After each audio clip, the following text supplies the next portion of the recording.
सदा सुख पाऊं। सचो सतराम, सचो सतराम ध्यान, सदा सुख सदा सुख अख जीवेंदे रंग जीवेंदे, अख जीवेंदे रंग जीवेंदे, अग जीवेंदे रंग जीवेंदे, अग जीवेंदे रंग जीवेंदे। सच्चे सतराम जी दे विरियते तैं जो सिरड़ो जे तू धरी दे। अग जीवेंदे रंग जीवेंदे, अग जीवेंदे रंग जीवेंदे।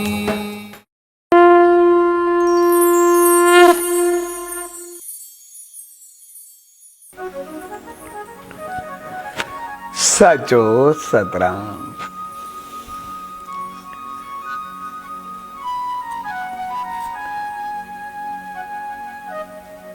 डॉक्टर पवन पंहिंजे साथियुनि सां मिली करे जेको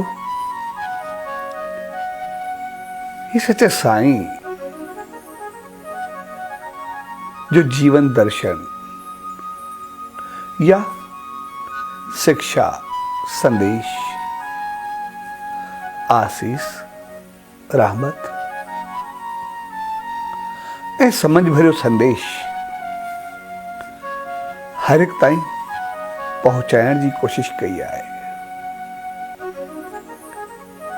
छाकाणि त ही जीवन दर्शन हक़ीक़त में चयो उन्हनि संतनि जे लाइ वेंदो आहे त उन्हनि जो जीवन, पर हक़ीक़त में इहो हूंदो पंहिंजो जीवन आहे। छाकाणि त असां सभु इंसान जेके ई आहियूं, पर ईअं बि चई सघिजे थो त जेतिरा बि जीव या जानदार हिन सृष्टि में आहियूं, सब जे अंदर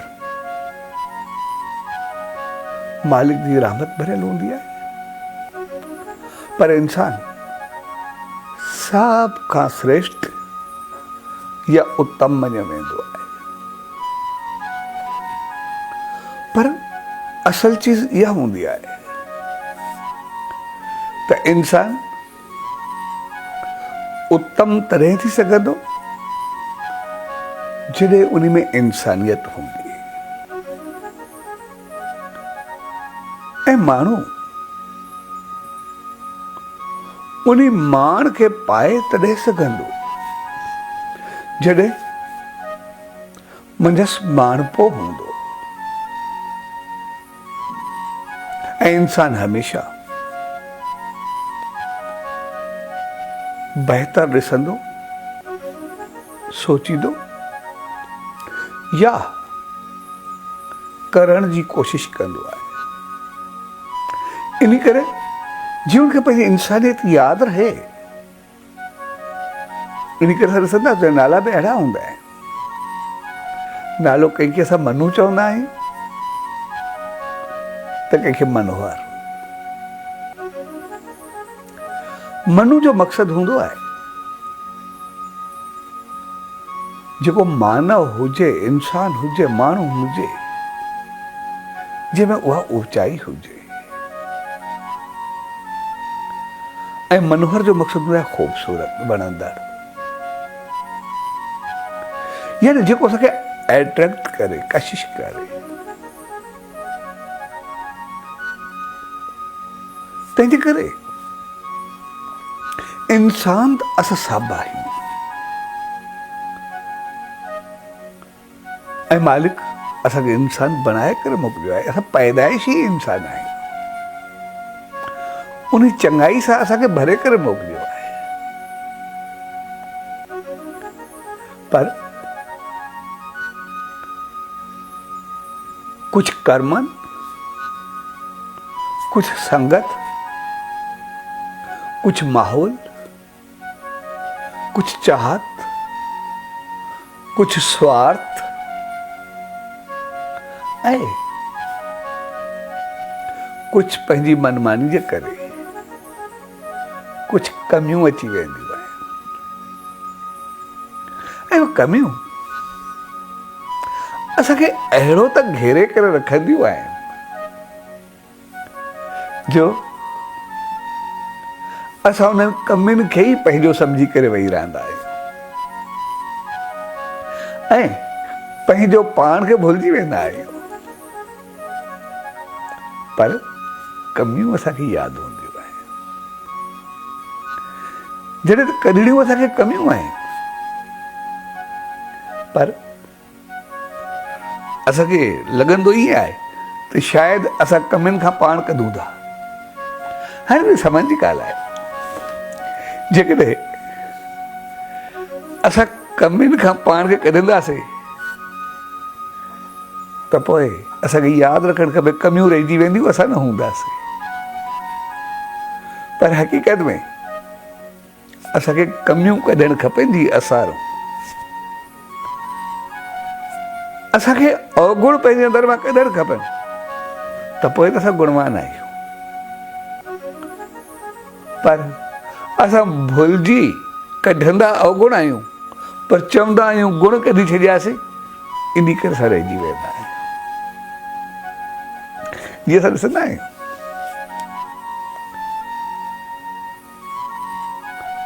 हिकिड़ी राइस मिल हूंदी आहे,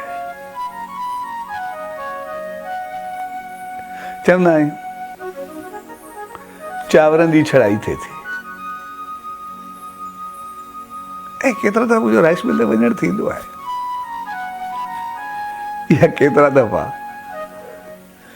असां घर में ॾिसंदा आहियूं, या अॻे त आम हूंदो जेके असांजूं वॾियूं हूंदियूं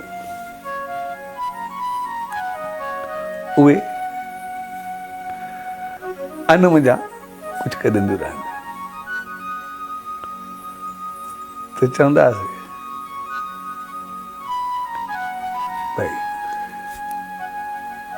चांवर साफ़ कनि थियूं या चांवर छणनि थियूं। हक़ीक़त में असांखे यादि असां चांवर कॾहिं कोन्हे छाणिया। चवंदासीं चांवर चूंदनि थियूं, कॾहिं असां चांवर कॾहिं चूंदी त ॾिठा ई न आहे मां त पंहिंजी ज़िंदगी में। न कॾहिं मां चांवर छाणी त ॾिठा आहिनि जेको असां राइस मिल ते चवंदा आहियूं, ऐं न कॾहिं चांवर चूंदी ते ॾिठा आहिनि मां। हमेशह चांवरनि में जा कंकर छाणींदा आहियूं ऐं कंकर चूंदींदा आहियूं। चांवर कॾहिं न छाणिया आहिनि न चूंडिया आहिनि, पर चवंदा आहियूं चांवर चूंडिजासीं या कणिक छाणिजे थी या कुझु बि चवंदा आहियूं, जंहिंजो मक़सदु आहे चांवर त आहिनि ई आहिनि, कणिक त आहे ई आहे, जूअर त आहे ई आहे, अण त आहे ई आहे, उनमें कंहिं क़िस्म जो कोई फ़र्क़ु कोन्हे। पर जेके कढणा आहिनि उन में जा कंकर कढणा आहिनि, जेका कढणी आहे उनमें जा मिटी कढणी आहे, जेको कढणा आहिनि उनमें जा भितर कढणा आहिनि। साॻे नमूने असां इंसान त आहियूं ई आहियूं, असांखे पाण खे कोन्हे कढणो, जेके असां में कमियूं आहिनि सिर्फ़ु उहे कढूं त असां बिल्कुलु हिकिड़ा चमकंदड़ ऐं जगमगाईंदड़ दीप आहियूं। तंहिंजे करे इहे संत, इहे महात्मा, इहे दरवेश हक़ीक़त में असां मुंहिंजा कमियूं कढी छॾींदा आहिनि, बाक़ी त असां सभु सही आहे। जीअं शहंशाह सतगुरु साईं सतरामदास साहिब जन जो मिसाल आहे। हिकिड़ो परिवार उनजी दामन में आयो ऐं अॼुकल्ह अर्ज़ु कयो साईं असांजो नौजवान आहिनि हर क़िस्म जूं कमियूं आहिनि, ख़ामियूं आहिनि, दुर्गुण आहिनि, अवगुण आहिनि। तंहिंजे करे तव्हां आसीस कयो, इन जे करे असांजे घर जी इज़त, शान, मान सभु दाव ते लॻल आहे। तॾहिं सचे साईं चयो त पुट छा ॻाल्हि आहे? चए साईं मूंखे सभु चवंदा आहिनि पर हाणे मूंखे आदत पइजी वई आहे जेका मूंखे छॾिजे कोन थी, वरी वरी मूंखे उहे छिके वठंदियूं आहिनि, सभु पंहिंजो पाण थी वेंदो आहे, मां छा कयां? तंहिंजे करे हाणे मां उनखां बची बि कोन थो सघां। ऐं मुंहिंजो मन सॼो मलीन थी चुको आहे। तॾहिं साईं चयुसि ठीकु आहे, कुझु काठियूं कनि खणी वठ, तूं वञणु लॻो। सचे साईं चयुसि जेके हिते पिया आहिनि उहे ई खणी वठ। जेके लकड़ियूं काठियूं कान जेके उहे पिया थिया उन गॾु करे रखिया। सचे साईं चयो कि तीली ॾे ऐं हुननि खे बाहि ॾिनी। जॾहिं बाहि वधण लॻी साईं ने चयुसि इनखे विसाए। तूं वीचारो वञणु लॻो पाणी भरण जे लाइ। साईं चयुसि साम्हूं बसि एतिरो ई खण। तो नाली वहे पई, हुन नाली में चयो हा कहिड़ो फ़र्क़ु पवंदो आहे, नाली मां ई सचे साईं चयुसि पाणी खण। हुन पाणी खणी करे बाहि जे मथां विधो ऐं बाहि विसामी वई। तॾहिं सचे साईं चयो त पाणी इंसान जो जीवन आहे, ज़िंदगी आहे। वो साफ़ शफ़ाफ शीतल निर्मल सभिनी ख़ूबियुनि सां भरियलु हूंदो आहे, जेको इंसान खे ज़िंदगी ॾींदो आहे, पर हर जीव खे ज़िंदगी ॾींदो आहे। जेकॾहिं पाणी आहे त जीवन आहे, पाणी न हुजे त ज़िंदगी न हूंदी। पर जॾहिं हुन गंद किचिरो सभु कुझु मिली वञे, तव्हांजो नाली जो पाणी बणिजी वञे, पोइ बि उनमें एतिरी शक्ति हूंदी आहे जे हू ॿरंदड़ बाहि खे विसारे सघे थो। साॻे नमूने असांजो मन केतिरो बि मलिन हुजे, केतिरा बि अवगुण हुजनि, केतिरा बि दुर्गुण हुजनि, पोइ बि मालिक असांखे एतिरो रहमत सां भरियो आहे, एतिरी इंसानियत सां भरियो आहे, असां थोरो पंहिंजो पाण खे सही रस्ते ते आणूं त वरी असां वञा सभु बाहि ख़तमु थी वेंदी, सॼी जलन ख़तमु थी वेंदी ऐं असां वरी चमकी उथंदासीं। साॻे नमूने सचे साईं असांखे सम्झायो त जीवन में सभु कुझु आहे, ज़िंदगी सभु कुझु आहे, सिर्फ़ु असां जेके पंहिंजूं ख़ामियूं पैदा कयूं आहिनि, अवगुण या दुर्गुण थोरो सम्झी पंहिंजा वेही रहिया आहियूं, सिर्फ़ु उन्हनि खे थोरो ॿाहिरि कढण जी ज़रूरत आहे। ऐं उनजो कारण सिर्फ़ु इहो हूंदो आहे त असांखे अंधारो केतिरो महसूसु थींदो आहे, पर अंधारे जी का हक़ीक़त आहे किथे? अंधारो सिर्फ़ु ओसि ताईं आहे जेसि ताईं उते रोशनी जी कमी आहे। जॾहिं दीप जगंदो ऊंदहि पंहिंजो पाण ख़तमु थी वेंदी। तंहिंजे करे असांखे सिर्फ़ु दीप जगाइणो आहे, ऊंदहि त असां वटि आहे ई न। ऐं उनजे लाइ असां उन सचे साईं शहंशाह सतगुरु साईं सतरामदास साहिब जन जी दामन में ईंदा आहियूं, उनजी रहमत में ईंदा आहियूं। ऐं जॾहिं अंदर जो दीप जगंदो आहे त पोइ जॾहिं काई कमी रहिजी न वेंदी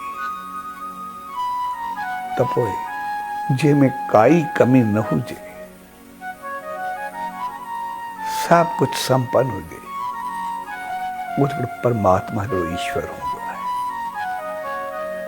तंहिंजे करे पोइ जॾहिं हू पंहिंजो दीप जगाईंदो आहे, सभु गुणनि सां भरिजी वेंदो आहे, त पोइ हुनजी लिंक डायरेक्ट परमात्मा सां मिली पवंदी आहे। पोइ डायरेक्ट उहो उनजी रहमत बणिजी वेंदो आहे। पोइ जेको उहो फरमाए, जेको चए, उहो उन मालिक जो आवाज़ बणिजी वेंदो आहे, उनजी आसीस बणिजी वेंदी आहे। पर उनजे लाइ असांखे पंहिंजूं कमियूं दूर करणु खपनि। ऐं मुंहिंजे लाइ सच साईं हिकिड़ो अनोखो अंदाज़ अपनायो। जॾहिं हू मालिक जे नेम ध्यान या सिमरन में वेंदा त पोइ उनजो हिकु हिकु अंग अलॻि अलॻि थी वेंदो। बाहूं अलॻि, सिर अलॻि, धाड़ अंदरि, जंघूं अलॻि, यानी हिकु हिकु उज़वो, हिकु हिकु अंग, हिकु हिकु बॉडी पार्ट अलॻि थी पवंदो। ऐं पुछण ते साईं चवंदा जॾहिं मालिक जे नेम में ध्यान में वियो त पोइ सिर्फ़ु उन जा थी वञो। तव्हांजे वार वार अंग अंग हर जॻह ते सिर्फ़ु परमात्मा जो वास हुजे, ॿियो कुझु हुजे ई न। ऐं जॾहिं अहिड़ो पंहिंजो पाण सां उन मालिक सां मिलाए सघिबो आहे त पोइ उनजो रूप बणिजी वेंदो आहे। इन करे शहंशाह सतगुरु सही सत रामदास साहिब जन जेको मुंहं सां चवंदा उहो त उन वक़्त थी पवंदो। ऐं पूरी प्रकृति इन करे उनजी आज्ञा में रहंदी। इन करे हुनजो करण जो ऐं ॾियण जो अंदाज़ ई अलॻि हो। हू कॾहिं कंहिं घुरण वारे जी घुर्ज खे ॾिसी करे न ॾींदा, पर पंहिंजो पाण खे ॾिसी करे ॾींदा। घुर्ज वारे खे ॾिसण ऐं पाण खे ॾिसण में इहो फ़र्क़ु हूंदो आहे। त हिकिड़ो राजा सभा में वेठो, हिकिड़ो फ़क़ीर आयो, चए राजा मूं घर घर में कुझु घुरियो पए, मूंखे 2 रोटियूं मिलियूं पर सब्ज़ी न मिली, इन करे मूंखे थोड़ो गुड़ जो रोड़ो ॾे त मां 2 रोटियूं खायां। तॾहिं राजा वज़ीर खे चयो हिनखे 2 बोरियूं गुड़ जूं ॾे। त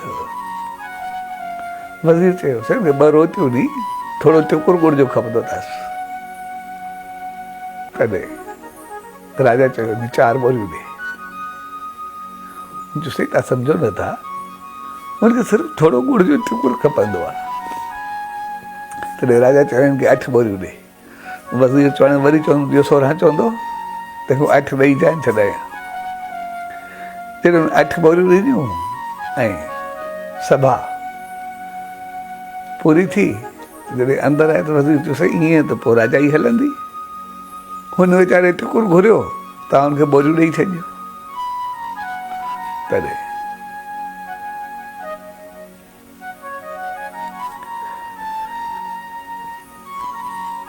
राजा चयो फ़क़ीर आयो, उन जेका ज़रूरत हुई पाण खे ॾिसी करे चयो त मूंखे गुड़ जो टुकुर खपे, पर जेकॾहिं मां बि राजा थी करे ओतिरो ॼाण पोइ उन मूं में फ़र्क़ु कहिड़ो रहियो। पोइ त जहिड़ो उहो थो जहिड़ो मां थियो। हुन पंहिंजी हैसियत सां घुरियो, मां पंहिंजी हैसियत सां ॾिनो। त साॻे नमूने सच साईं जॾहिं बि ॾिनो उन पाण खे ॾिसी करे ॾिनो, कॾहिं साम्हूं वारे खे ॾिसी करे कोन ॾिनो। हिकिड़ी माता पंहिंजे नौजवान पुट खे वठी आई, भक्ति हले पई, चए साईं आसीस कयो, हिनखे रिश्तो नथो मिले, ग़रीब आहियूं, आहे हिकिड़ो पुटु, पोइ को ॾीओ ॿारण वारो बि न हूंदो। तॾहिं साईं ने चयो त ठीकु आहे, ॿिए दफ़े ईंदासीं तुंहिंजे पोटे खे लोली ॾींदासीं। हाणे हू रिश्ते जे लाइ आई, हुन शादी थी, हुनखे रिश्तो बि न पियो मिले, पर साईं जन पंहिंजी आशीर्वाद तुंहिंजे पोटे खे ॾींदासीं। यानी रिश्तो बि थींदो, शादी बि थींदी, तुंहिंजे घर में ॿार बि थींदो। ऐं जॾहिं कुझु वक़्त खां बाद साईं जन आया त हू पोटो खणी करे आई, चइसे बसि तव्हां आसीस कई जीअं वयमि मूंखे रिश्तो बि मिलियो, शादी बि थी ऐं ॿार बि खणी करे आई आहे। तंहिंजे करे हुनजे मुख मां जेको कुझु निकिरंदो हो उहो कुझु थींदो। ऐं जॾहिं साईं जन जो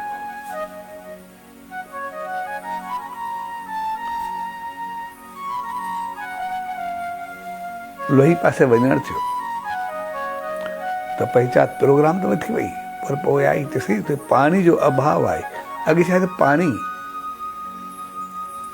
किथे खूह हूंदो या वरी आमतौर पाणी जेको बि हूंदो, जॾहिं दरिया में चाहड़ ईंदी त पोइ जॾहिं दरिया उथलबो हो, लेकिन उन वक़्तु उथलण सां उहो पाणी जॾहिं दूर दूर ताईं हलियो वेंदो, पोइ जेके उहे खॾा हूंदियूं ठहियल हूंदियूं उहे भरिजी वेंदियूं, पोइ सॼो साल माण्हू पाणी उतां ई इस्तेमालु कंदा। त पोइ हुननि चयो साईं दरिया जी चाढ़ में त काफ़ी देरि आहे ऐं उहो पाणी पूरो थियण में आहे, तंहिंजे करे ॿिए दफ़ा आया चयोसीं पाणी जो अभाव आहे, तंहिंजे करे तव्हां ईंदो त ॾिसी ॻाल्हि आहे एतिरी संगत ईंदी त पाणी कीअं पवंदो। त अॻे टेलीफोन या मोबाइल इहे त हुआ कोन, पोइ उहो चिठियूं लिखिबियूं, सभिनी शहरनि में मोकिलबियूं त साईं जन जो प्रोग्राम आहे, सो सभु पहुचंदा। त साईं जन जो चिठियूं लिखियूं अथव, चवंदा साईं करे लिखियूं न आहे। साईं जन जो ठीकु आहे, हिकिड़ी चिठी दरिया शाह जे नाले में लिखी छॾो ऐं दरिया शाह खे चओ त प्रोग्राम आहे त तव्हां बि दर्शन ॾियो, संगत सां गॾु संगत ईंदी तव्हां बि अचो। ऐं जंहिं ॾींहुं साईं जन जो प्रोग्राम हो, ठीकु उन ॾींहुं खां हिकु ॾींहुं अॻु दरिया पलटियो खाधो ऐं पाणी उन तरफ़ वहणु लॻो। तव्हांजो जेके उन एरिया जा खॾ खामा हुआ सभु भरिजी विया, सॼी धरती सैराब थी वई ऐं हर तरफ़ पाणी पाणी अची वियो। तंहिंजे करे पाणी हुजे, बाहि हुजे, इंसान हुजे, कोई जीव हुजे, उहो सचे साईं जी आज्ञा में हूंदा। छाकाणि त हुनजो पंहिंजो दीप जॻियलु, पंहिंजो पाण खे उन मालिक सां मिलायो, उन्हनि पंहिंजो नाम ध्यान सिमरन तपस्या सां उन ईश्वर सां, उन परमात्मा सां पंहिंजो पाण खे मिलाए छॾियो। ऐं आमतौर असां इंसान जेके ई आहियूं उहे सिर्फ़ु पंहिंजूं खामियूं कढण में नाकाम रहंदा आहिनि, उन्हनि खे कढण जी कोशिशि न कंदा आहियूं। असां सभु चाहींदा त आहियूं त असां ओढ़ा थियूं, असांजी चाहत बि हूंदी आहे त असां उहो कुझु पायूं, पर सच साईं चयो तव्हां बि उहो ई कुझु आहियो। जेकॾहिं हिकिड़ो पाणी जेको बिल्कुलु साफ़ शफ़ाफ़ आहे, अगरि उहो बि नाली या गटर जो बणिजी करे बाहि उझाए सघे थो, त छा असां इंसान हूंदे पंहिंजो मन जी आग खे नथा ॿुधाए सघूं। सिर्फ़ु असांखे पंहिंजो पाण खे सही करणो आहे, पंहिंजो पाण खे बहितर करणो आहे। सिर्फ़ु असांखे पाण ॾिसणो आहे चङो छा आहे मंदो छा आहे। ऐं जॾहिं पोइ शहंशाह सतगुरु साईं सत रामदास साहिब चवंदा त पुण्य ऐं पाप जी बसि इहा पहचान हूंदी आहे। पुण्य हमेशा संतुष्टि सकून या शांति ॾींदो आहे ऐं पाप हमेशा संताप यानी दुख या तकलीफ़ ॾींदो आहे।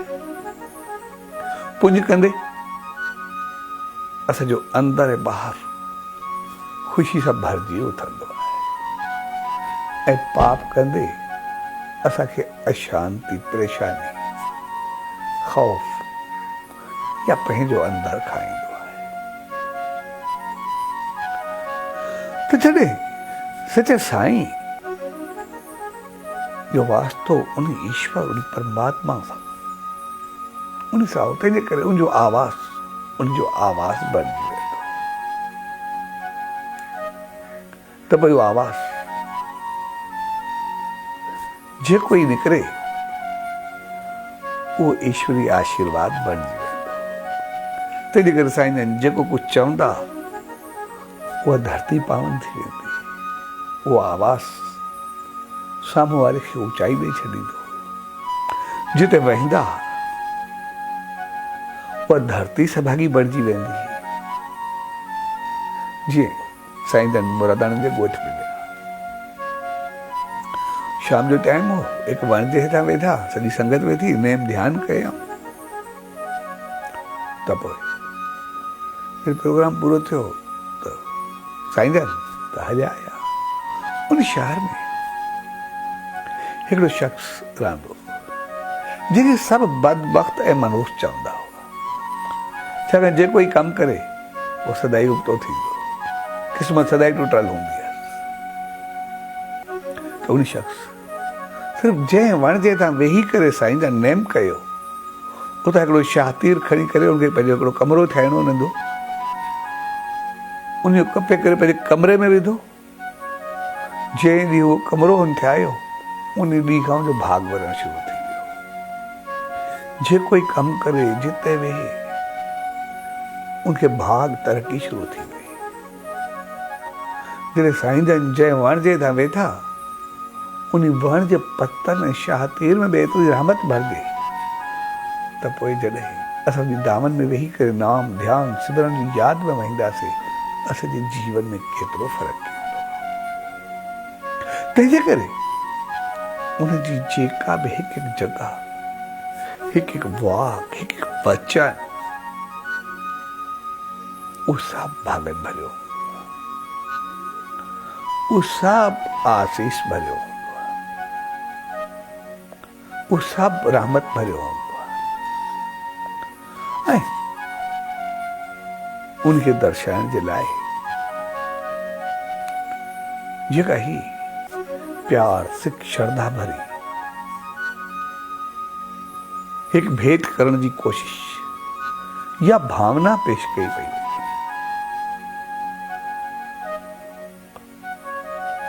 उनजे लाइ डॉक्टर पामन, संदसि परिवार, उनजे साथियुनि जेके उन सां में साथ ॾेई रहिया आहिनि, सभिनी खे पूज्य डेवरी साहब, संत सतराम धाम राडकी साहब जे तरफ़ां आशीर्वाद ऐं जीअं उहा रहमत पाण सभु पाए सघूं, उनजे लाइ पाण डेवर साहब ते आयासीं। ऐं डेवर साहब जो दर्शन, उनजी रहमत, उहा त पाण ई सॼी रहमत सां भरियल आहे। उते पहुचण खां बाद सिर्फ़ असांजी भावना, श्रद्धा, विश्वास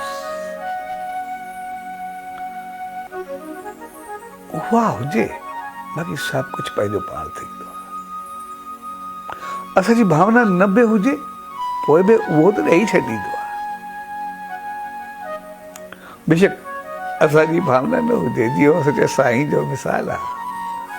साईं जन प्रोग्राम विया त पोइ सॼी संगत उते आयल हूंदी, त उते जेके चोर हुआ उन जो साईं जन ईंदा, सॼो शहर ख़ाली हूंदो, आसे पासे वारा शहर में ख़ाली हूंदा, असां भक्ति ते हूंदा, प्रोग्राम ते हूंदा, असां में कुझु मिलंदो।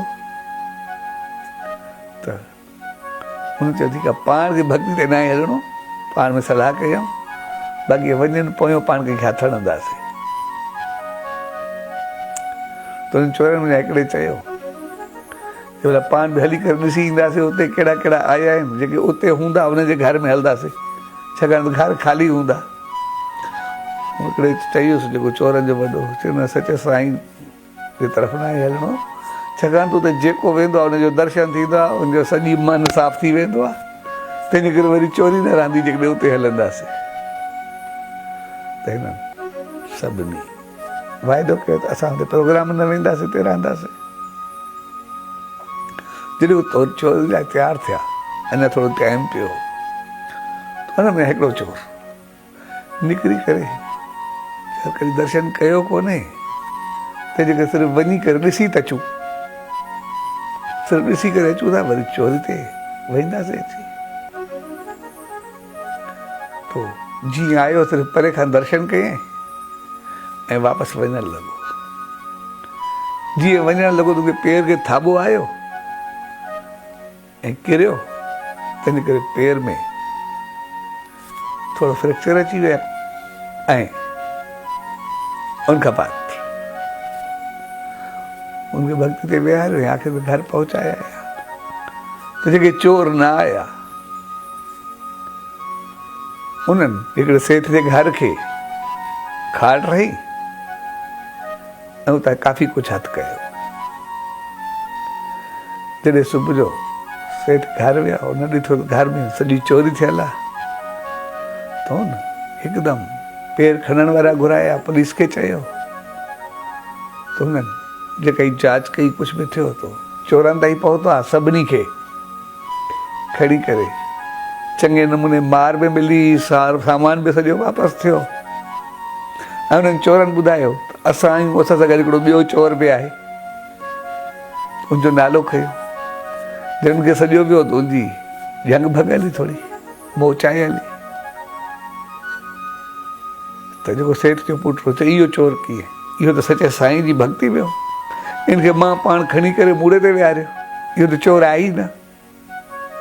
ऐं उनखे इज़त सां घर पहुचाए आया ऐं बाक़ी सभु जेल में विया। त जे चोर सिर्फ़ दर्शन करण जे करे पाण खे भाग्यशाली सम्झो, उन एतिरी हिकदमि चेंज आई। जो जेकॾहिं सिर्फ़ु दर्शन करण सां ई त मूंखे एतिरी इज़त ऐं मान मिले, जिते मां हमेशह बदनाम रहियो आहियां, सदाईं जेल में हुजां, त पोइ जॾहिं उन सचे साईं जी दामन में वञूं, मूंखे छा मिलंदो। ऐं हुन पंहिंजी शेवा, पंहिंजो जीवन अची करे सचे साईं जी दामन में ॾिनो ऐं अॻिते हली करे हिकिड़ो बहितरीन ऐं कामयाबु इंसानु थियो। तंहिंजे करे देव साहिब ते असां जॾहिं बि ईंदा आहियूं, सिर्फ़ु उनजे दर्शन करण सां ई असांजो जीवन बदिलजी वेंदो आहे, असांजी ज़िंदगी बणिजी वेंदी आहे। छाकाणि उते मालिक जी रहमत पाण विराजमान हूंदी आहे। इन जॻह खे उन सचे साईं जो पंहिंजो आशीर्वाद मिलियल आहे।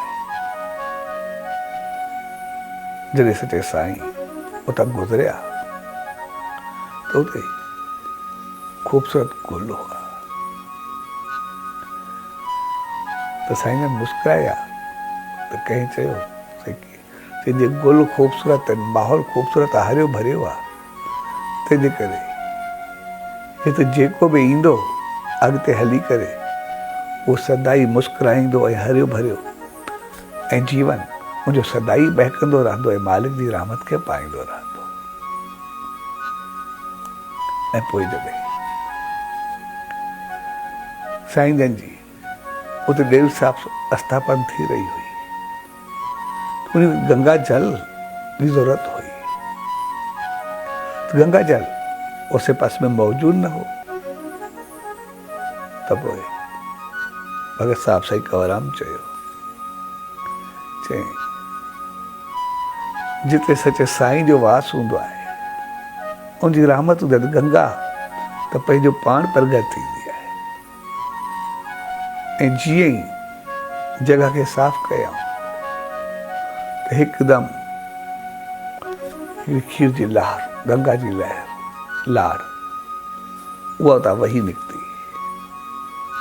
ऐं सभिनी मूंखे नमस्कार कयो, सचे साईं जा फूल स्थापन थिया ऐं उहा पौतरताई, उहा सुगंध, उहा रहमत, उहा आसीस, उन सच्चे साईं जी कृपा उहा उते सदाई वास कंदी रहंदी आहे। तंहिंजे करे उते त हर हिक खे उहा सुराण ऐं आसीस मिलंदी रहंदी आहे। जिते सच्चे साईं आशीर्वाद ॾिनी ऐं पाण विराजमान थिया त पोइ उनजी आसीस त वॾी ॻाल्हि आहे, सिर्फ़ु उनजी धूल। उनकी माता हुई, उनखे कैंसर हो, ॾाढो इलाज थी करे आई, उनखे ज़ख़्म हो त हू केतिरनि दरवेशनि फ़क़ीरनि आस्थाननि ते वई त हिकु आस्थान ते उन दरवेश उनके सपने में चयो, चई तो जो सुधार या भलो सिर्फ़ु सचो साईं करे सघे थो, उनजी रहमत करे सघे थी।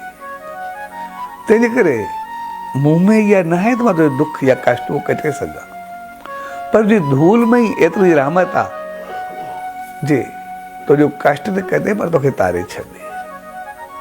तंहिंजे करे उते सच्चे साईं जी आस्थान ते वञ, सिर्फ़ु उतां जेको बुर्श या झाड़ू लॻाए उन मां जेका धूल निकिरे उहा सिर्फ़ु उन ज़ख़्म खे ॿध त पोइ सही थी वेंदो। ऐं हू आई, हर रोज़ बुर्श पाए जेका धूल निकिरंदी उहा सिर्फ़ु उनखे ॿधी छॾींदी ऐं कुझु ॾींहंनि में उहो निशान बि न रहियो।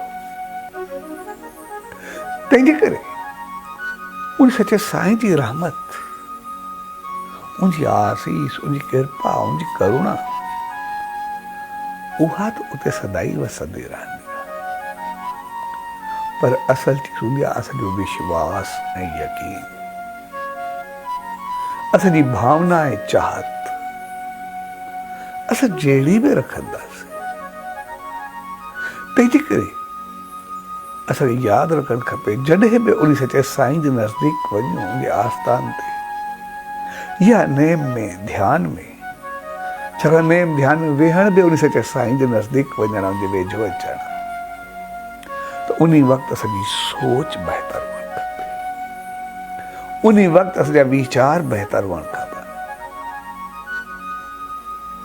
छाकाणि जेतिरी असांजी सोच ऊची बहितर हूंदी ओतिरो असां उन रहमत खे पाए सघंदासीं।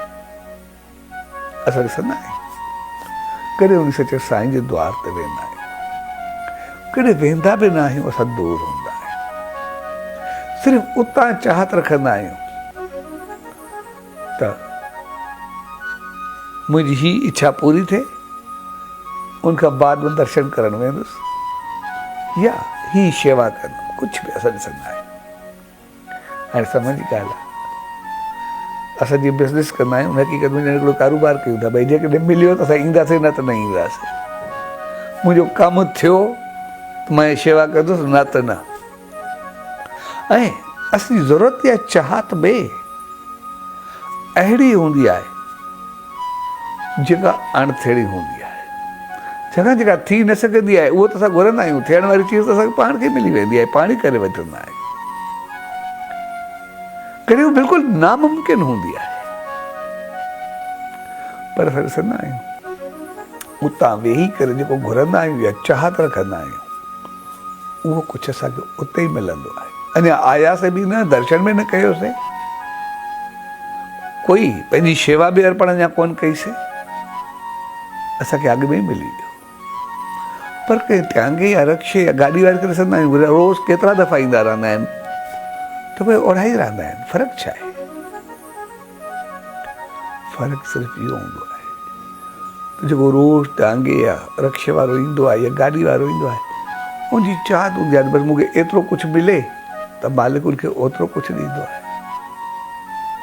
त जेको परे वेही करे बि घणो कुझु घुरंदो आहे त उनखे ओतिरो कुझु ॾींदो आहे। तंहिंजे करे असां बि जॾहिं सच्चे साईं जी धामनि में हुजूं, नेम में हुजूं, ध्यान में हुजूं, त पोइ असांजी सोच ऊची हुअणु खपे। पर यादि रखणु खपे, असांजी सोच जेतिरी ऊची हुजे असांजी चुआच ज़िंदगी में ॾिसंदा त हूंदी बि छा आहे। हिकु घर ॿ घर, किथे बंगलो चाहींदा आहियूं, या कॾहिं कोई दुकान का नौकिरी या शॉपिंग मॉल वारे चाहींदा आहियूं। असां सम्झंदा आहियूं छा लाइ छा थी वियासीं। पर सचे साईं जी रहमत जेकॾहिं असां सिर्फ़ु उन ते छॾूं जेको उहो चाहे ॾे, त पोइ हू राजा वांगुरु ॾींदो आहे। एतिरो कुझु ॾेई छॾींदो आहे जो वरी कॾहिं घुरणो बि न पवे। तंहिंजे करे नेम में, ध्यान में पंहिंजो पाण खे उन सचे साईं खे ॾेई छॾ। जीअं सचे साईं सम्झायो, मुंहिंजो अंग अंग अलॻि, वार वार अखर अखर अलॻि,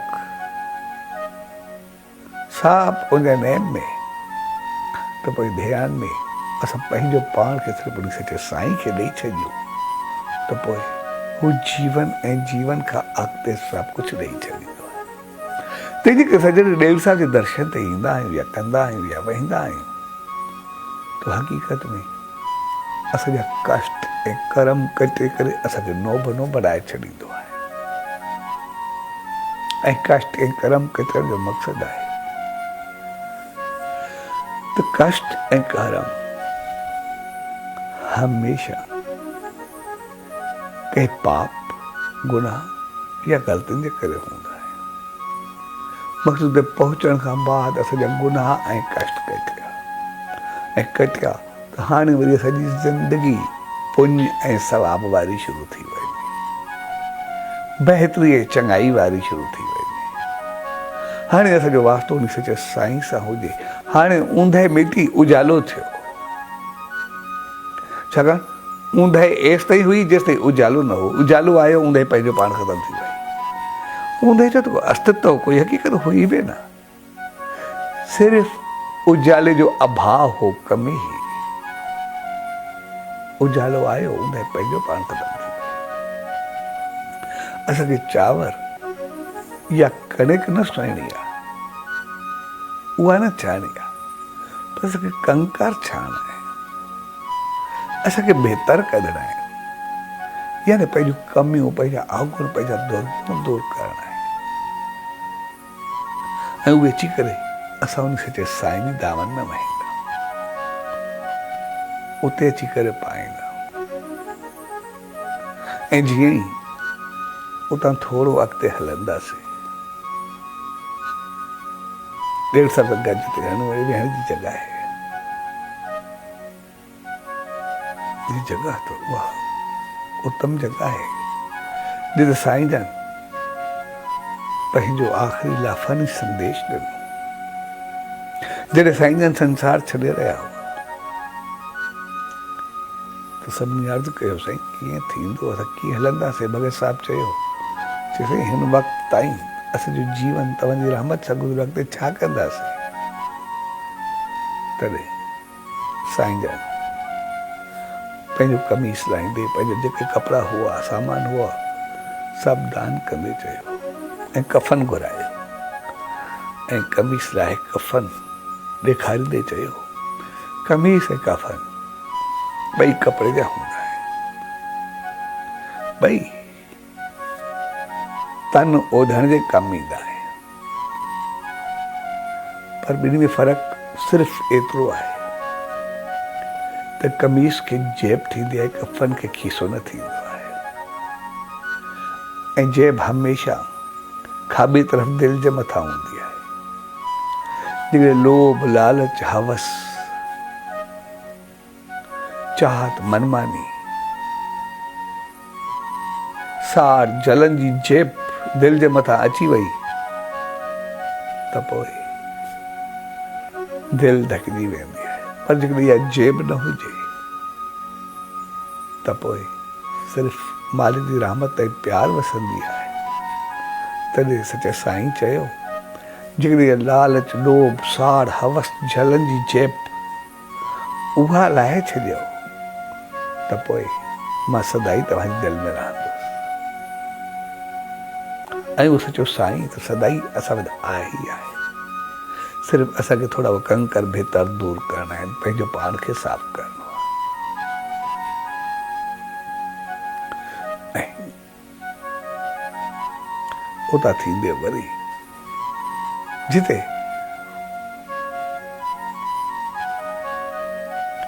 हिन वक़्तु पिपल जो वण आहे, उन वक़्तु उते ॿाहिरि गली त जॾहिं भगत साहब शेवा कंदे उते ॿाहिरि सफ़ाई कबात उछलाइण लाइ वियो त हिकिड़ो फ़क़ीर वेठो त उन भगत साहब जे पुछण ते कंवर ॿुधण ते चयो त छा कंदो आहीं? चयसि मां सचे साईं जी शेवा में हूंदो आहियां, तुंहिंजो मूंखे बि कुझु ॿुधाए। भगत साहब जो हिन वक़्तु मां शेवा में आहियां, हिन बात फारिग थी मां अचां थो, हुन शेवा को मां वधीक आहियां, तंहिंजे करे मूंखे हाणे कुझु ॿुधाए। त फ़क़ीर अहंकार तकबुर वॾाई में भरियल और कुझु घटि वधि ॻाल्हाए। भगत साहब चयुसि त मुंहिंजी मना त न आहे, सिर्फ़ु मां शेवा का थी करे पहुचां थो। तुंहिंजे अहंकार में चयो त तूं शेवा जे करे मूंखे जवाबु थो ॾे, कुझु ॿुधाए नथो, तंहिंजे करे तुंहिंजो गलो बि न हूंदो। ऐं पोइ भगत साहब चयो त मुंहिंजो गलो या आवाज़ उहो त सचे साईं जो आहे। ऐं हू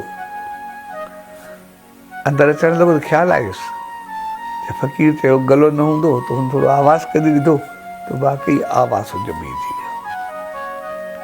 पर जॾहिं सचे साईं जी दामन में आयो त साईं जन वेठा हुआ। हाणे साईं जन अंदरि हुआ, फ़क़ीर त ॿाहिरि गली में हो। त साईं जन पुछियो कंवर फ़क़ीर छा पियो चए? त मुंहिंजो साईं चए गलो न हूंदो। त साईं जन हथ फेरदे गले ते चयो शेवा वारनि जो गलो कॾहिं रुकबो ई न आहे, तुंहिंजो गलो कॾहिं रुकबो बि न, ऐं शेवा में रुकावट वारा रुकिजी वेंदा आहिनि।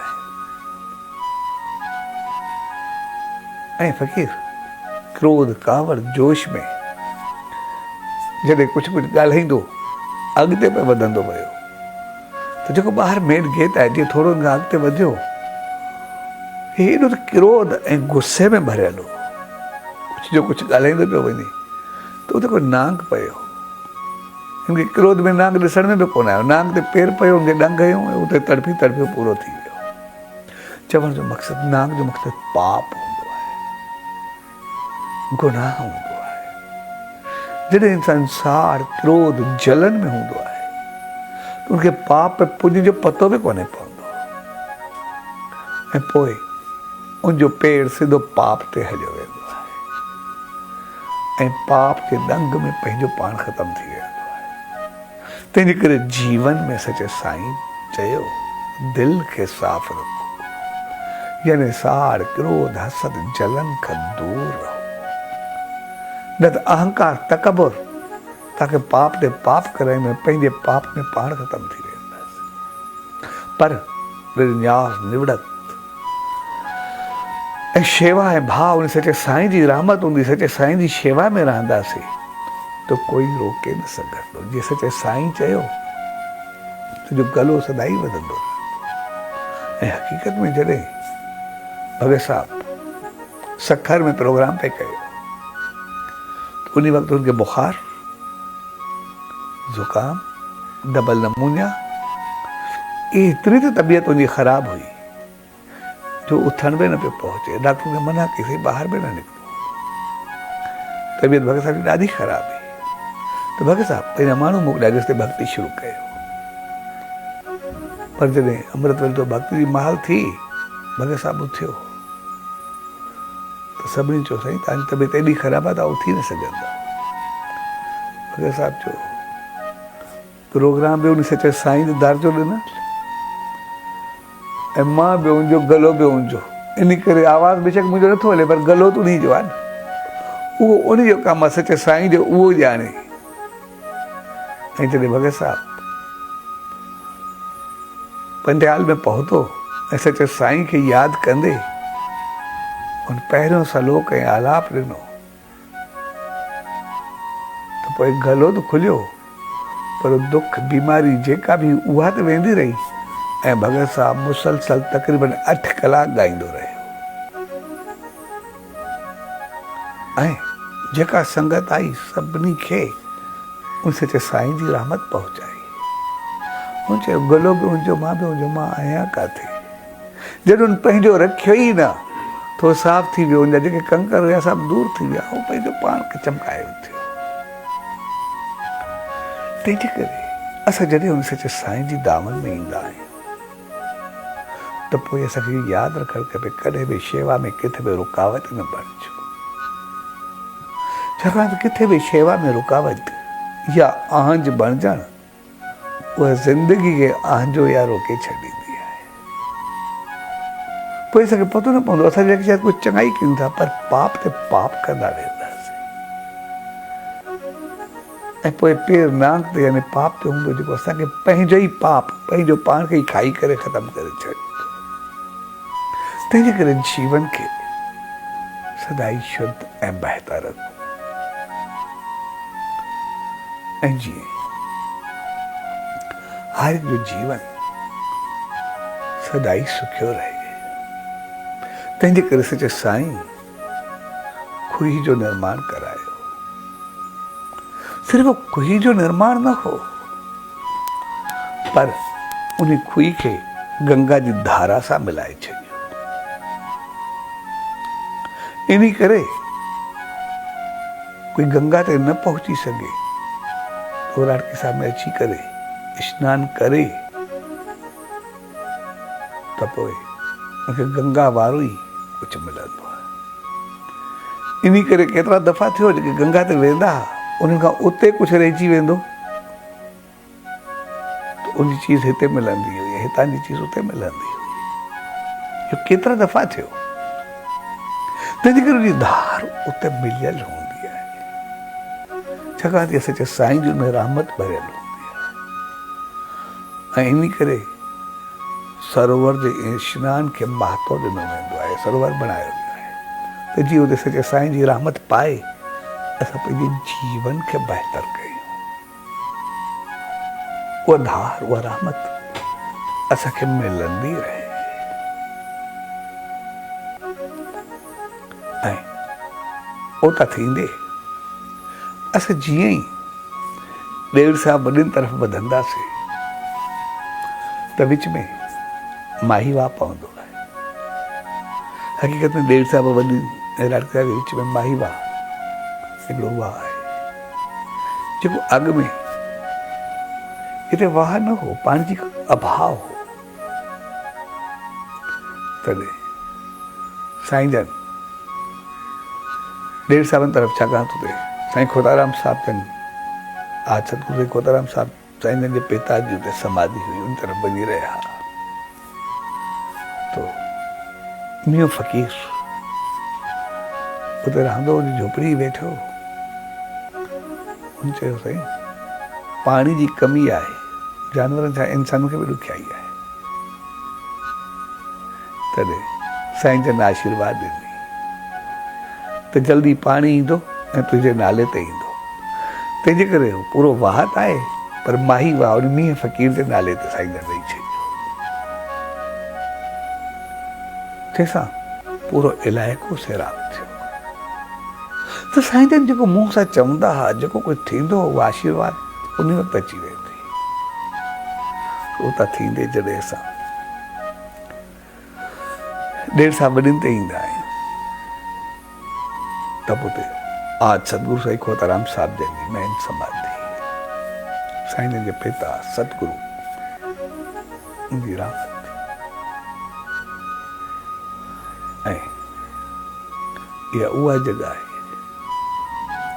जिते साईं जन जा ॾाॾा ऐं वॾा ॾाॾा साईं भाऊराम ऐं वीरूराम वेही करे तपस्या कई ऐं तपस्या कंदे उन्हनि खे जॾहिं देवताउनि दर्शन ॾिनो जन चयो उहा हस्ती अचण वारी आहे जंहिंखे इंसान त छा पर देवताऊं बि शीश झुकाईंदा। जेका सॼे संसार लाइ रोशन जी राह बनंदी, आशीर्वाद हूंदी, ईश्वरी आशीर्वाद हूंदी। जॾहिं आज सतगुरु साईं खोताराम साहिब जन जॾहिं भक्ति कंदा हुआ त पोइ इंसान त छा, पर पखी ऐं पशु, हर जीव ऐं जानदार सभु गॾु थी वेंदा हुआ। ऐं सभु पोइ में नांग हुजनि, शेर हुजनि, चूहा हुजनि, पखी हुजनि, पशु हुजनि, सभु वेही करे उन मालिक जी रहमत में मखमूर थी वेंदा। ऐं पोइ उते जेका मालिक जी रहमत वसंदी हुई उहा आशीर्वाद थी वेंदी हुई। पर सभु गॾु थींदा, पर कोई कंहिंखे नुक़सानु न थींदो। प्यार ऐं मोहबत जो अहिड़ो त माहौल हो जो कॾहिं कंहिं नांग चूहे खे हथु कोन हयो, कॾहिं कंहिं शेर हरणी खे हथु कोन हयो, ऐं कॾहिं कंहिं कुते ॿिले ते हमिलो कोन कयो। सभु जेके पखी पशु कॾहिं बास कॾहिं झिरकी खे कोन खयो, सभु प्यार ऐं मोहबत जा मस्तान थी वेंदा हुआ। ऐं जॾहिं शहंशाह सतगुरु साईं रामदास साहिब जो जनम थियो त जीअं ई जनम थियो आज सतगुरु साईं खोताराम साहिब जन समाधि में हलिया विया। 3 ॾींहं मुसलसल समाधि हलंदी रही ऐं 3 ॾींहंनि ताईं सचे साईं न खाधो वरितो ऐं न मिस्री जी ज़री। मुस्कुराए रहिया, सभिनी चयो चाहे सभु परेशान हुआ, पर सचे साईं जो चेहरो त नूर सां भरियल ऐं मुस्कुराहट सां भरियल रहियो। तॾहिं आज सतगुरु साईं खोताराम साहिब जॾहिं 3 ॾींहंनि खां बाद समाधि खोली तुंहिंजो पाण ईश्वर जी रहमत मुंहिंजे घर में आई आहे, उनखे गोद में वरितो त पोइ सचे साईं चयो जीवन त जीवन थींदो आहे। जेकॾहिं इंसान खाइण पीअण ऐं सिर्फ़ु मौज मस्ती लाइ आयो त पोइ कहिड़ो जीवन। तंहिंजे करे हीउ जीवन त नाम ध्यान में मालिक खे पाइण जो जीवन आहे। उन सचे साईं चढ़ंदा संदेश ॾिनो। ऐं आज सतगुरु साईं खोताराम साहिब जन चयो त तव्हां त पाण परिपूर्ण आहियो, तव्हां त सभु कुझु आहियो, पर पोइ बि संसार खे सिख्या ॾियण जे लाइ त नाम ध्यान ईश्वर जी रहमत मुंहिंजी कृपा ई त सभु कुझु आहे। तंहिंजे करे आज सतगुरु साईं खोताराम साहिब जन उन कन में नाम जी रहमत कई ऐं पोइ सचे साईं खाधो बि वरितो, थोरी मिस्री ज़री बि वरिती, जंहिंजो मक़सदु आहे असांजो जीवन जेकॾहिं सिर्फ़ु खाइण पीअण रहण घुमण फिरण ऐं मौज मस्ती ताईं रहियो त पोइ कंहिं ॿिए जीव ऐं असां में कोई फ़र्क़ु न रहंदो, उहो त साॻी ॻाल्हि आहे। पर असां इंसान आहियूं, असां में इंसानियत जी ऊचाई हुअणु खपे। असां माण्हू आहियूं, असां में माण्हू हुअणु खपे। असांजो दीप प्रज्वलित हुअणु खपे। असांजो अंदरि उज्जवल हुअणु खपे। ऐं सचे साईं उहो उजालो, उहा रहमत बख़्शी जंहिं असां सभिनी जे हिरदनि खे रोशन करे छॾियो।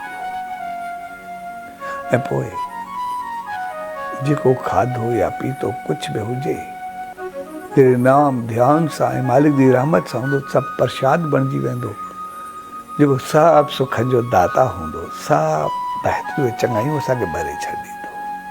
तंहिंजे करे उते आज सतगुरु साईं खोताराम साहिब जन जी समाधि ते जॾहिं बि असां ईंदा आहियूं त असांखे उहो उजालो यादि ईंदो आहे, उहो नाम ध्यान यादि ईंदो आहे, उहो प्यार सिक ऐं प्रेम यादि ईंदो आहे, जिते सभु इंसान त छा पर सभु जीव अची करे सभु गॾु वेहंदा हुआ, सभु गॾु थींदा हुआ, जिते सभु कुझु पाण मिली वेंदो आहे।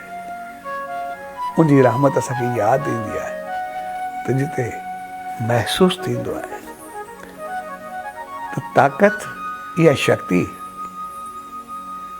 त सिर्फ़ु कंहिंखे दॿाइण या ज़ेर करण जे लाइ कमु ईंदी आहे। बाक़ी ज़िंदगी में त सभिनी खे पंहिंजो करण लाइ ऐं पंहिंजो थियण जे लाइ प्यार ई काफ़ी हूंदो आहे। जेकॾहिं प्यार आहे त पोइ सभु पंहिंजा आहिनि, कोई दूर आहे ई न। नांग चूहो शेर ऐं ॿिली बि बराबरि आहिनि त बाक़ी छा थींदो। तंहिंजे करे पंहिंजे लाइ प्यार ई काफ़ी हूंदो आहे। बाक़ी खे ज़ेर करणो आहे पोइ शक्ति जी ज़रूरत हूंदी आहे। तंहिंजे करे असांखे संदेश हुते मिलंदो आहे। ऐं जी उहा जॻह जिते आख़िरी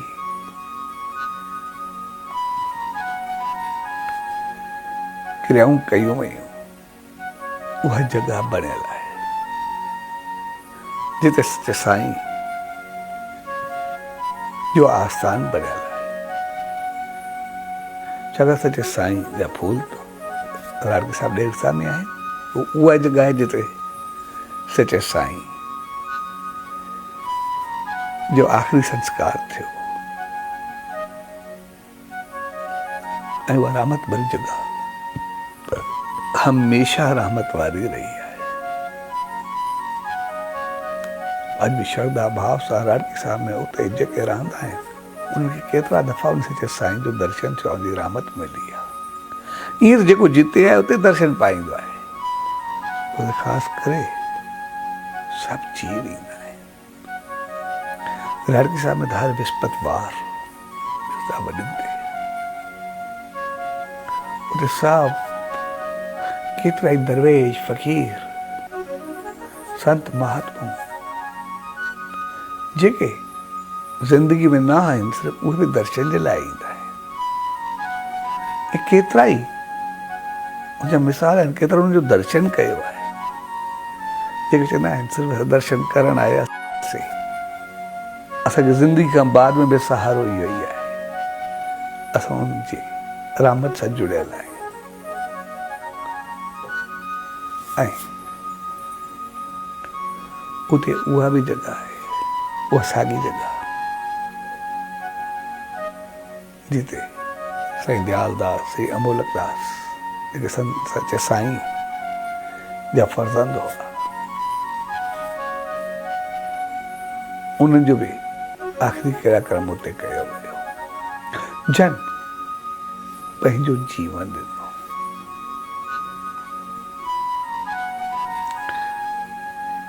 ऐं सच्चे साईं जे टिनी बालकनि पंहिंजी ज़िंदगी अर्पण कई।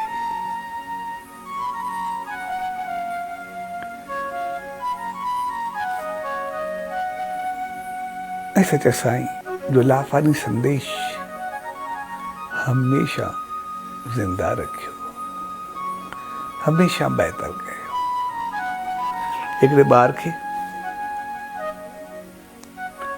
जॾहिं उनखे काली खांसी हुई, तबीयत सही न हुई, त पोइ सच्चे साईं जो किथे ॿाहिरि वञणु थियो, हिकिड़ी माता अची करे सच्चे साईं की धर्मपत्नी माता सुचंद खे चयो, ॿार जी तबीयत सही न आहे, सो मुंहिंजी माउ हिकिड़ो शोरो या दवा बनाईंदी आहे, चओ त मां उहा खणी अचां। ऐं हुन वञी करे वरी माउ खे चयो त साईं जे बालिक जी तबीयत सही न आहे। त कुदरतन उहा जेका दवा हुई उनमें पतो न हो कोई सिहड़ या खरगोश जो सूप बनबो। हू जॾहिं खणी आई त साईं जन जेसिताईं घर पहुता, ॿाहिरि त वेठा हुआ, त जीअं परे खां खणी आई त साईं जन परे खां ई हथ मथे कयो ऐं उन हांडी मंझां ज़िंदा खरगोश निकिरी आयो, सिहड़ निकिरी आयो। तूं हिकदमि हिली वई। सचे साईं चयो जे मुंहिंजो ॿारु आहे तीअं उनजो बि ॿारु हूंदो, उहो बि कंहिंजो ॿारु हूंदो, उनजी माउ बि तड़पंदी हूंदी। तंहिंजे करे कंहिं ॿिए जे ॿार खे पंहिंजे ॿार जे करे क़ुर्बान न कजे। ऐं उन वक़्तु पंहिंजे ॿार खे चयो उहो पंहिंजी माउ सां ख़ुशि हुजे, पर जेकॾहिं तोखे ख़ुशी पाइणी आहे त पोइ उन मालिक जी रहमत खे वञी पाए, जिते वरी हमेशह ख़ुशि हूंदे करे तोखे कोई ग़म थींदो ई न। ऐं पंहिंजे ॿार जे मथे ते हथु फेराईंदे उनखे मोकल ॾेई छॾी, पर ख़रगोश जे ॿार खे कुझु बि न थियणु ॾिनो। उन ॿार जो अग्नि संस्कार जी जॻह साॻी साईं जो ॿियो ॿारु, जंहिंखे हिकु शख़्स खे औलाद न हुई, तो सचा साईं वेठा हुआ तो अर्ज़ु कयो, चयोसि मूंखे पंहिंजी औलाद कोन्हे, मां तव्हांजे ॿार खे थोरो घुमाए अचां त मुंहिंजी दिलि थोरी विंदरजी पवंदी। जॾहिं हू वठी वियो पंहिंजे घर, उनखे पहिरियों कुझु खारायो पीआरियो, तो अचानक उनखे पंहिंजी घरवारी चयो, हिकिड़ो फ़क़ीर आयो हो, मूंखे औलाद न थींदी, त उन चयो त जेकॾहिं तूं कंहिं संत कंहिं महात्मा जे ॿार खे पंहिंजे मथां क़ुर्बान कंदी त पोइ तोखे औलाद थींदी। त सचे साईं खां मथे कोई संत महात्मा सृष्टि में आहे ई न, त पोइ छो न उनखे पाइजे। ऐं ॿिन्ही सलाह करे उन सचे साईं जे ॿार जी बली चाढ़े छॾी। ऐं पोइ ॿार खे खणी करे कपिड़े में वेड़े साईं जे घर जे दर जे ॿाहिरां रखी आया। पर जॾहिं पतो पियो साईं जन सभिनी खे रोकियो, चवनि थी हर को पंहिंजे बचनि सां ख़ुशि हुजे, पर सभिनी शहर वारनि खे उन रिश्तेदारनि खे सभिनी खे एतिरो आक्रोश या कावड़ हुई त उन ग़लति कमु कयो। इन करे कोई बि हुनसां रिश्तो न रखंदो। पर जॾहिं मुंहिंजे घर में ॿारु थियो त कोई उन वञण लाइ बि तयारु कोन हो। तॾहिं साईं जन जे माइटनि खे शहर वारनि खे सभिनी खे घुरायो ऐं चयो त ग़लती कंहिं इंसान खां थींदी आहे, पर हिकिड़े ॿार जी ॻाल्हि आहे, उहा ख़ुशी मुंहिंजे घर में हुजे या ॿिए जे घर में हुजे, उहे प्यार भरिया क़दम मुंहिंजे घर हुजनि या ॿिए जे घर में हुजनि। असां पंहिंजो निफ़रतो करे ॿारनि में खे न ॾियो। आमतौर सां इंसान इहे ई ग़लतियूं कंदा आहियूं, पंहिंजो निफ़रतूं पंहिंजूं सोचूं ॿारनि में दावत कंदा आहियूं, पर ॿारनि खे प्यार ऐं मोहबत जो निफ़रत न भरो।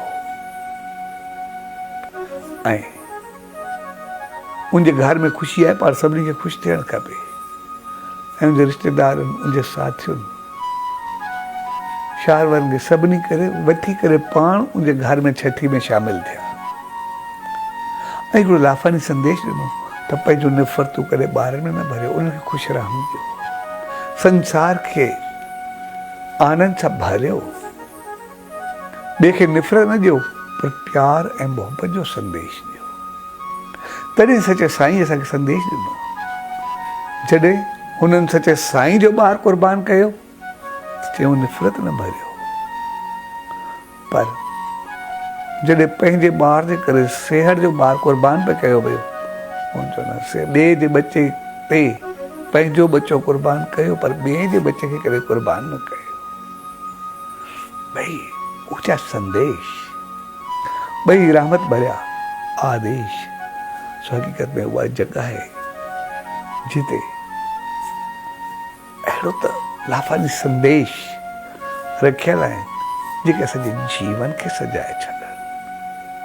सो हक़ीक़त में उते ॿियो जेको बि कुझु उन ते घणो कुझु आहे, हिकु हिकु चीज़ ते केतिरो वक़्तु ॻाल्हाईंदासीं रहंदा, पर असल ॻाल्हि आहे असां उन रहमत खे पायूं, उन आशीर्वाद खे पायूं, उन आसीस खे पायूं, ऐं जीअं असांजो जीवन सदाई जगमगाईंदो रहे। ऐं असांखे यादि रखणु खपे त असां उन सचे साईं जी दामन में सिर्फ़ु उजालो पाइण आया आहियूं, सिर्फ़ु पंहिंजो दीप जॻाइण आया आहियूं।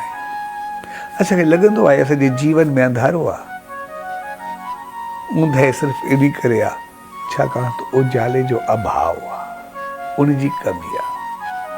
पर जॾहिं सचे साईं जी राम जे दीप सां पंहिंजो दीप मिलाईंदासीं, उन नाम ध्यान सां पंहिंजो पाण खे जोड़ींदासीं, शेवा सिमरन सां थोरो अॻिते कंदासीं, जे दीप जगंदो पियो हूंदो आहे, ॿियो दीप थोरो अॻिते करे बसि सिर्फ़ु असां जॻाए छॾिबो आहे।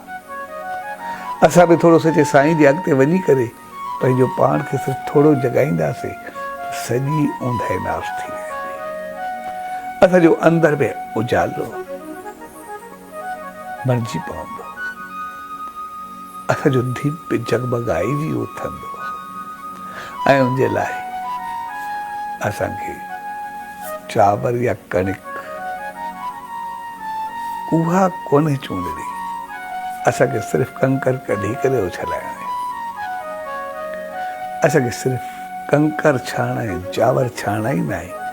असां इंसान त आहियूं ई सही, पंहिंजो पाण खे छा बदिलाईंदासीं?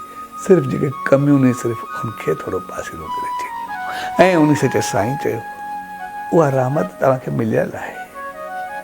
जेकॾहिं हिकिड़ो पाणी जेको साफ़ शफ़ाफ़ हूंदो आहे, उहो जॾहिं गटर जो बणिजी वञे पोइ बि उहे बाहि विसाए सघे थो, छा असां इंसान बणिजी करे पंहिंजी हैवानियत खे मिटाइण कहिड़ी वॾी ॻाल्हि आहे? सिर्फ़ु उनखे दूर ई त करिणो आहे।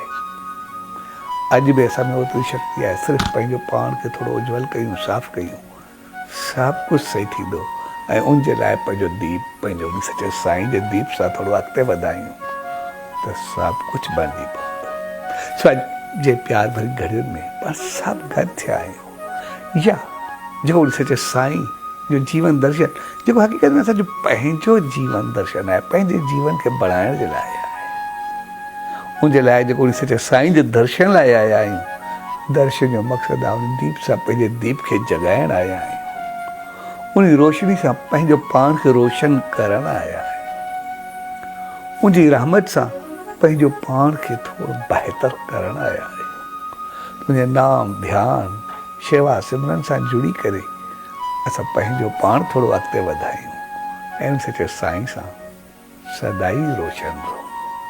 सो उन सचे साईं दर इहा ई अरदास त शाल सभ जो अचणु ऐं इन संदेश खे पाइण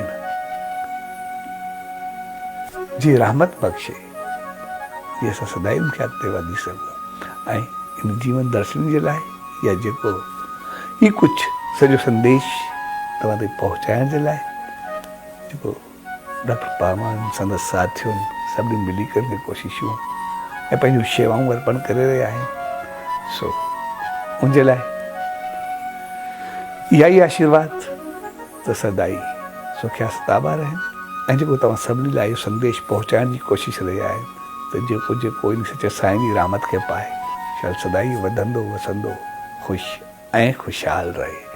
सचो सतराम, सचो सतराम, सचो सच्ची साझे सदी दे सचे सतराम जी दे विरियते पंहिंजो सिरड़ो जे तूं धरी दे अॻ जीवे दे रंग जीवे दे अॻ जीवे दे रंग जीवे दे।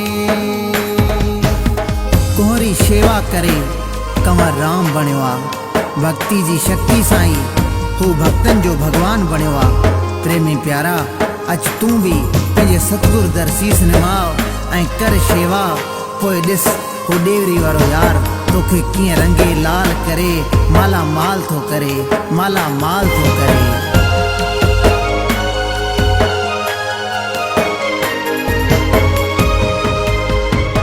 कोहरी सेवा करे कंवर राम बणियो,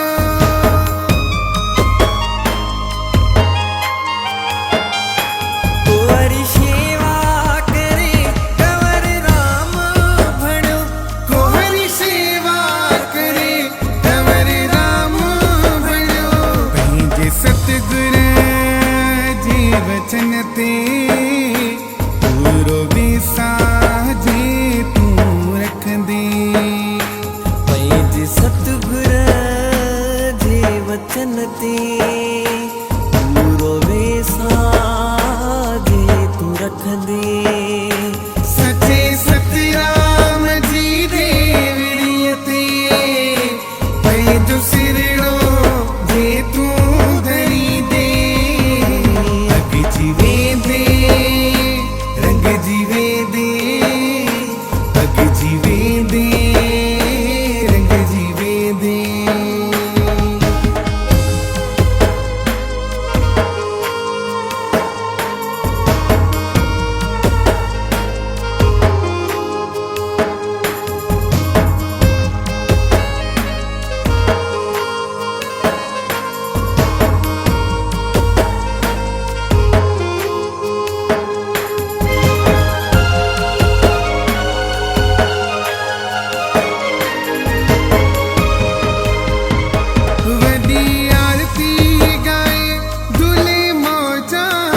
मुक्त सतगुर जी पाईंदे पवन श्वासन में सतराम जपींदे सच्चे